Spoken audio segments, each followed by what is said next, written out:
Hello, I'm Kelly Connors with Voxy Pop. We're here today in the Phoenixville Civic Center with Jim Dioria. Jim is the founder and the executive director for the Police Athletic League. Thank you for joining us today. Thank you, Kelly. Not only does he run PAL, but also you might recognize Jim because he's a Schuylkill Township police officer.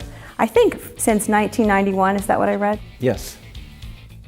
Before he started that, he was actually both an amateur boxer and a professional boxer. So excited that you're here with us today. When did you get involved in boxing? I was about 12 years old. I used to watch my dad work out downstairs. He did a boxing workout, and he wasn't competing or anything like that, but I would watch him do his workouts, and of course I wanted to try it out, so I just started boxing, with him, learning a little bit, and then it just kind of really advanced from there. I see that you also started the PAL in 1999. Why did you want to start a PAL in Phoenixville? Well, I had about 100 amateur bouts when I was boxing in the amateurs, and then when I turned professional in 1990, from 90 to 96, I had 27 pro fights. So I was 20-7 as my final record as a professional. So, but during that time frame, I also went to the police academy, just in case boxing didn't work out or I wasn't going to do boxing forever, I would have something else to fall back on. So what I did was I attended the police academy. I got my certification to be a police officer. So then I kind of had both things going on there, and my boxing career was really taking off pretty good, and most of my time was spent boxing. But I had the police officer thing came up as a second, So I did part-time police officer for a few years, and then I accepted full-time with the department in '95.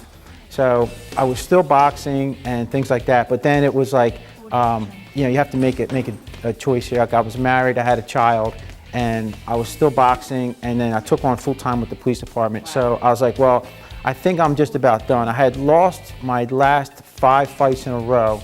I was never knocked out or hurt or anything. I was cut a couple times, but never hurt to the point where knocked unconscious or anything like that. But it was a point where I kind of had some make it or break it fights towards the end. So at that point, I spoke with my father and my trainer, John, and they say, well, I was only 26 years old, but you don't want to stick around too long in boxing because it can become damaging. So I was able to get out. I got what I wanted to out of it.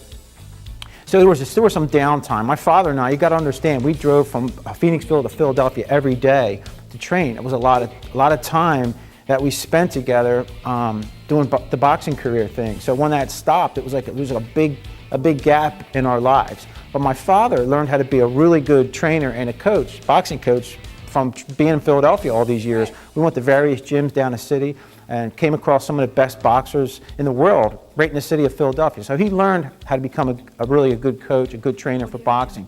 So he said to me, listen, he said, Jim, why don't we, the Civic Center has some space downstairs. I used to work out down there when I was little. They have a heavy bag and stuff. Why don't we start training some kids down there? It's like, well, Dad, I don't have a lot of time. We're done boxing, I just want to break for a little bit. But, I eventually jumped on board with him and my old trainer, John, and they started training some kids. But it wasn't a PAL at that time. So between '96 and '99, I was done boxing, and I just decided to jump on board with Dad there. We started up a PAL. So that's how it began in June of '99 with just the boxing program. The recreation department upstairs here at the Civic Center agreed to let us start the PAL and have the boxing program downstairs. And they were real good about it, and they gave us permission to use the space down here to start the boxing. And we had a lot of sign-ups the first couple weeks we opened up. And it was like, maybe this could be really a good thing. So it was my idea to give back what I learned through boxing and with my police officer experience, start up with a PAL and put them together so I could still be involved in boxing, not in the ring fighting, but still be involved with the kids and watch them grow and show them what I knew and stuff like that. So that's kind of how it all came about. And I was reading that over the last few years you've had hundreds of 10 through 21-year-olds here taking advantage of the boxing program. Can you just tell me a little bit about the boxing program? When does it run and how much does it cost for the students? It runs year-round. We close maybe a week around Christmas, maybe a week in the summertime, but we're here all the time, Monday through Thursday from 5 to 7. The fee is $50 per year per kid.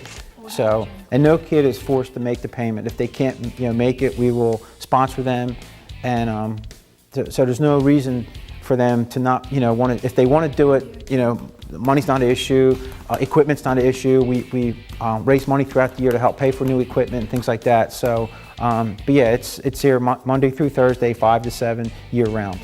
That's awesome. And your PAL nonprofit helps pay for the students that can't afford or to supplement the ones that do pay. Yes, exactly. Awesome.